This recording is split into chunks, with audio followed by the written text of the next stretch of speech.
I have been in the Foreign Service of Pakistan for the past 27 years now. I joined in 1993, and in terms of my overseas assignments, I started my career as a trainee diplomat in Moscow. That was back in 1995.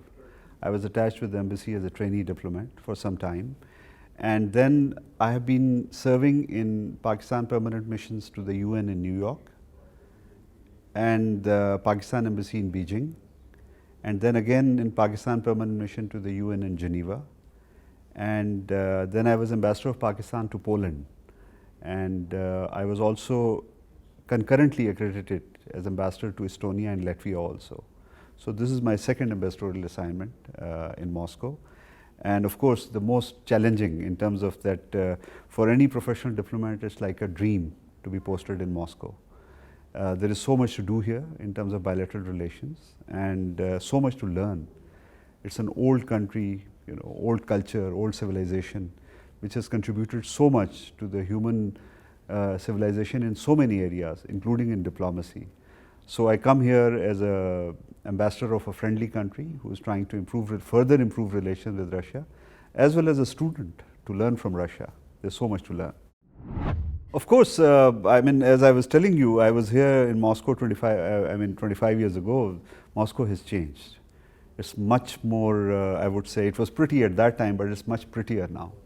And the kind of development and progress I have seen, it's truly impressive. I mean, parts of the city I could not recognize. It has prospered and developed so much. It is remarkable. And frankly, I arrived in March, and I've been enjoying each moment of my time since arrival here. And as I was telling you, it's just, you can never get tired of Moscow.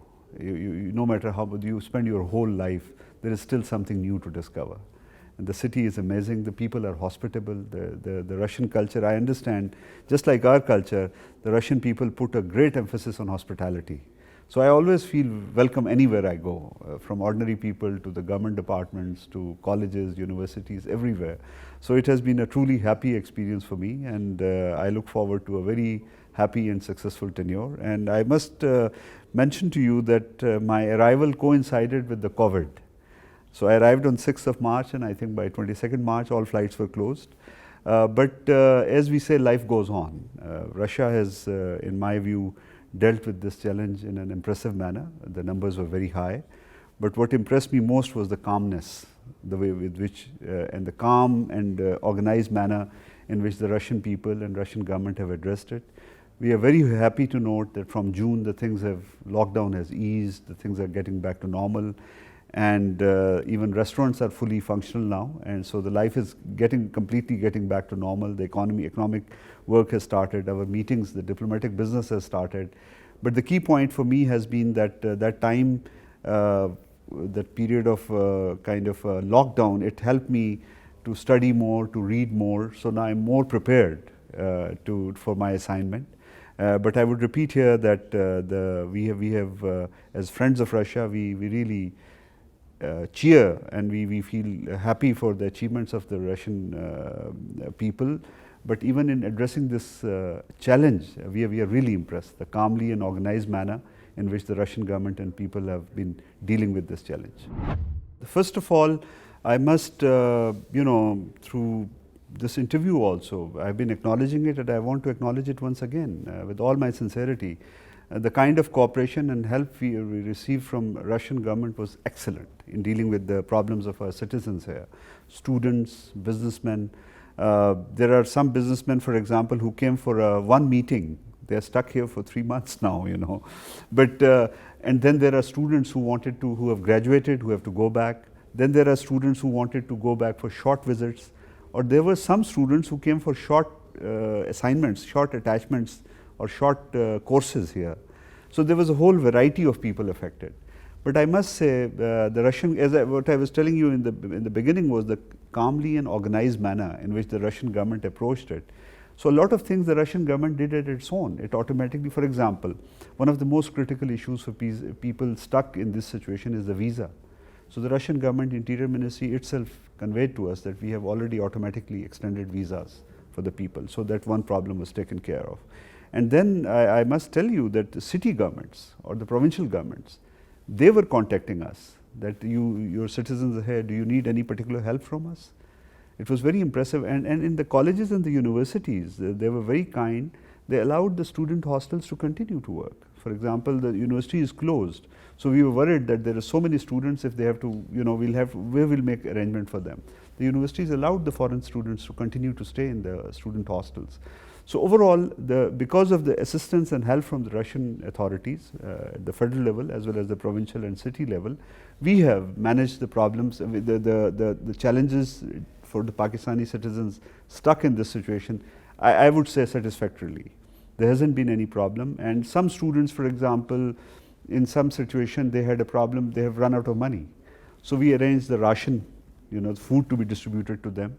So there was a system we developed in the embassy. People could contact us, either we deliver it or they will come and pick it up.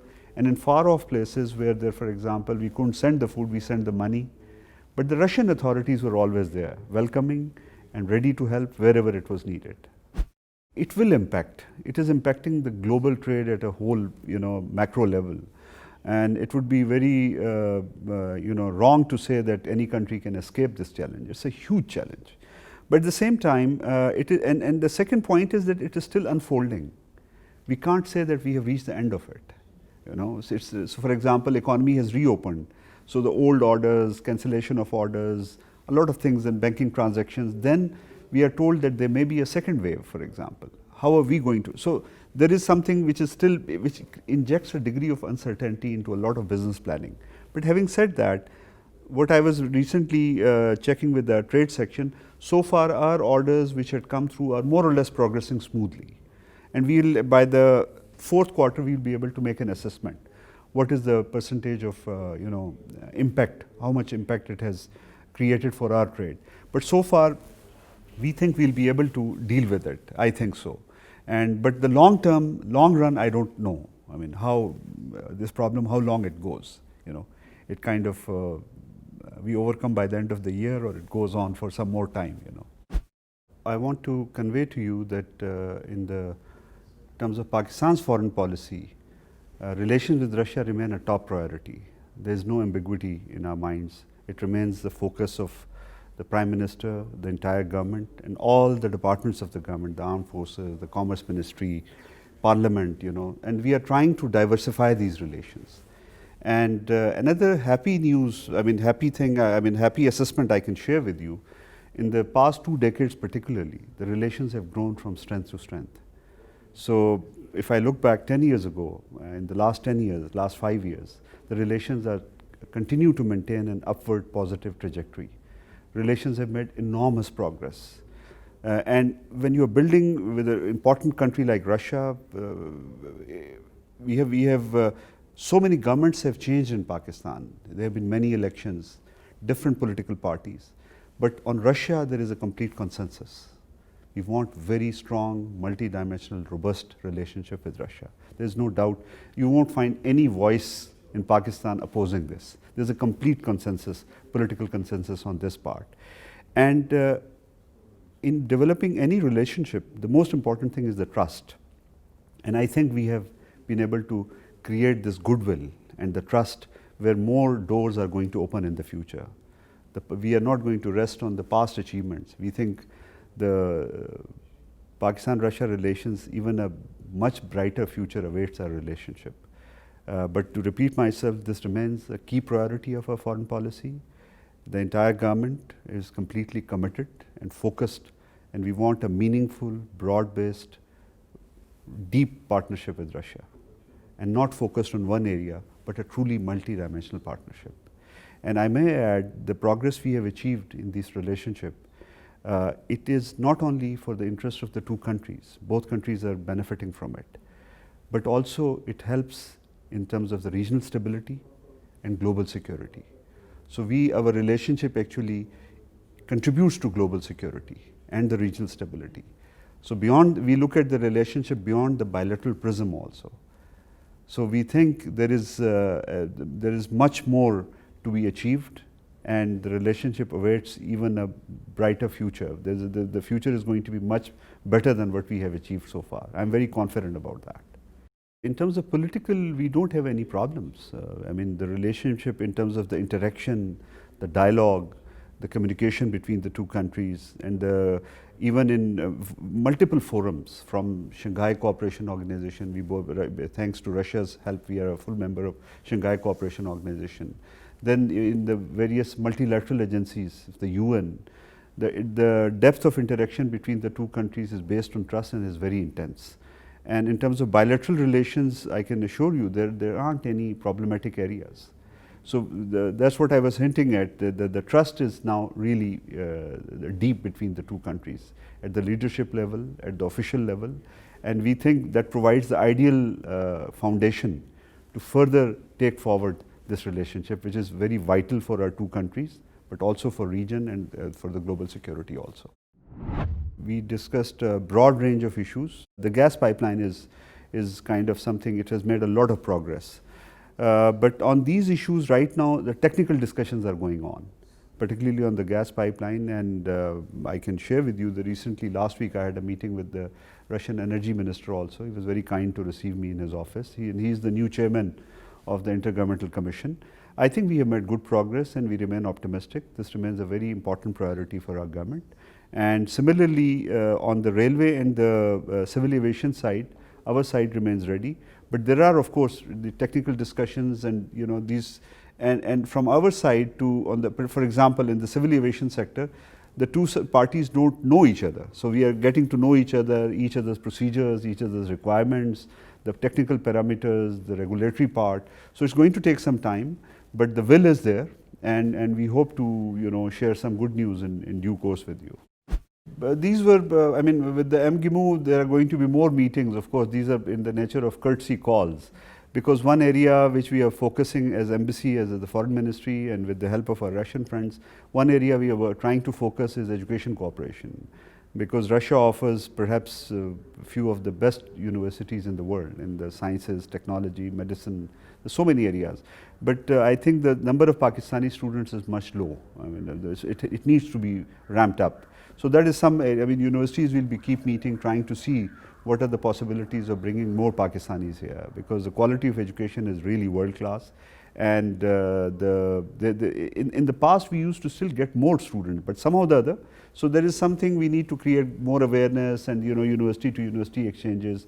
And with my call on Minister, His Excellency Mr. Novak was more, as I was explaining to you, he's the new chair. So we discussed some concrete area for first of all, the next IGC, which is going to be held in Moscow, the 7th IGC.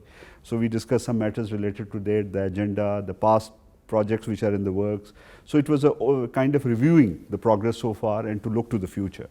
Yeah, that's what I can share with you. The trade relations have been increasing. The trend is there. There's a 20–30% per year it's increasing. But the problem remains that, and we, our Russian friends and we agree that the numbers are increasing, but still it is way below its actual potential. We have to take it higher. It has. So what the governments can do in this period of where the private sector is dominating the real business, of course, like Russia, in our case also the state sector is not very large part of the economy. So what we are trying to do is to lay the groundwork in terms of creating a framework within which the businesses can interact with each other with greater ease and greater facility. So in that sense, I'll give you an example. There was a problem which was kind of acting as a roadblock in bringing in greater Russian investment into Pakistan. There was a Soviet era debt which Pakistan had to pay. We were willing to pay, but there was some complex litigation going on. But in December last year, we resolved that problem, for example. So now I think there'll be more doors opening for economic cooperation between the two countries. The other thing is we are trying to look at a series of agreements which we would need to sign, which will facilitate greater business. So for example, avoidance of double taxation. So these are some kind of an agreement in the customs area also. So these areas we are working very closely with our Russian friends, and we think we'll make good progress. And the other point, which in my personal view, I'm new here in Moscow. I'm trying to understand the economic dimension of a bilateral partnership. So one problem is here, of course, I think is lack of awareness about each other. because what we can, the governments can't force business people to, but we can kind of create that atmosphere for interaction where they can interact easily. And second, to sharing of information, because Russia is a huge market. It offers so much to us. So many Pakistani products can do so well here. And it will be good for the Russian consumers also. They get good product much cheaper. And similarly for the Russian businessmen, Pakistan is a huge market of more than 200 million people, and there's a rising middle class. So, but what I have noticed is that it's just to create that awareness and education, you know, to explain to the Russian businessmen, for example, what opportunities await them in Pakistan. And similarly to Pakistani businessmen, basic information about the opportunities available, the regulatory system, how to operate businesses in Russia. So these are the things which embassy is going to work with the Russian government. And we think, because we have discovered as soon as the Russian businessmen become aware of it, or the Pakistani businessmen, so they start interacting. And so this is what we plan to do. And I think we create that as kind of a ease of doing business through sharing of greater information, to facilitating the business, and the businessmen will pick up themselves. Once they get to know about the market, the rest of the work they'll do very well. So this is one area we are going to work on. My personal opinion is this lack of information is the biggest problem, which I have found out. Because once the information, they become aware and the businessmen start interacting, it will create enough momentum to take care of the other problems, you know. And I understand the other issues about the regulatory aspects and the visa aspects, consular aspects, they are there. But what we envisage is, as the momentum grows, these problems, it will help us resolve these problems also. But at this stage, what we are doing is we are in close contact with the Russian government departments, and we are trying to address these problems. And I think we will find a good solution to these problems. These are not insurmountable. And about the banking channels, the two central banks are in contact with each other. For example, I was discussing it with our trade mission here, the trade wing of the embassy. For example, in the recent months, the banking issue has not come up. So as the banks are becoming more familiar with the transacting with the Russian market, or similarly the Russian banks are becoming more familiar with, you know, transactions coming or going to Pakistan. So this problem is on its way down. It's not as big a problem. We hope it will not be as big a problem. And similarly on other issues, we are in contact with the Russian authorities. But again, in my view, as the awareness is created, as the businessmen come together, it will create enough momentum. These problems are not insurmountable. And we should not forget that overall political framework is very strong. The political framework available for growth of business is there, in terms of the trust between the two countries, in terms of the desire of the leadership of the two countries to make this relationship grow. So in a favorable political environment, these problems can be addressed. This is my view, how I look at it. Textile, of course, is a sizable part of our Pakistan's trade with the world. Of course, it's a well-developed sector, so automatically whenever we talk about trade with another country, textile comes first. But of course, there are other areas which we think we are working with our trade wing is working with the Russian businessmen and partners and other associations also. For example, one area is we think is a huge market is surgical instruments, and similarly the sports goods, for example. So there is a range of products in which there is room to grow. There is huge potential. So we don't want to focus on textile alone. Textile is there. I mean, it's very well known. But the other areas we think which offers great opportunities.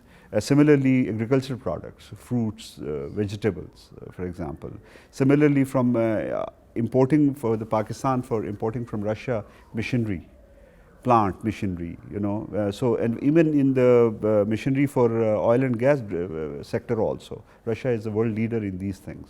So there is, but as coming back to the basic is this creating awareness for the businessmen. What opportunities, what huge opportunities are available on both sides.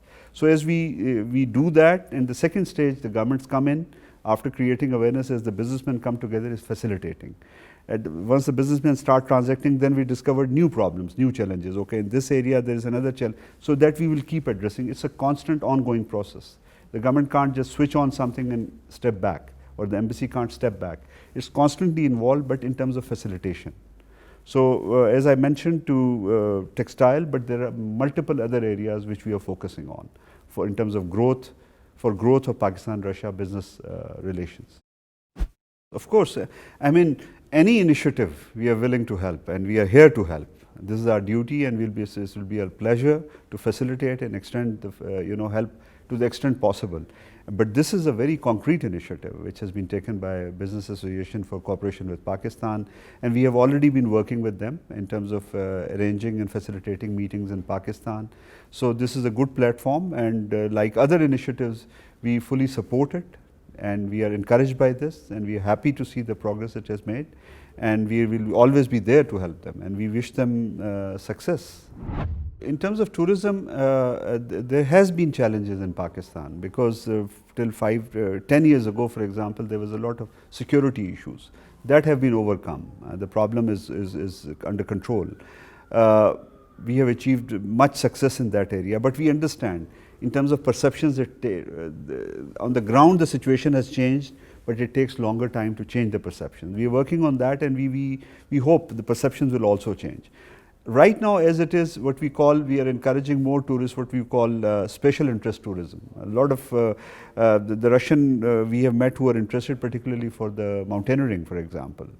But there is much more than mountains. We have a few of the most beautiful and the biggest mountains in the world, of course, but there's a lot more to offer. Lahore and Karachi and the plains of Punjab, and in terms of history, there's this,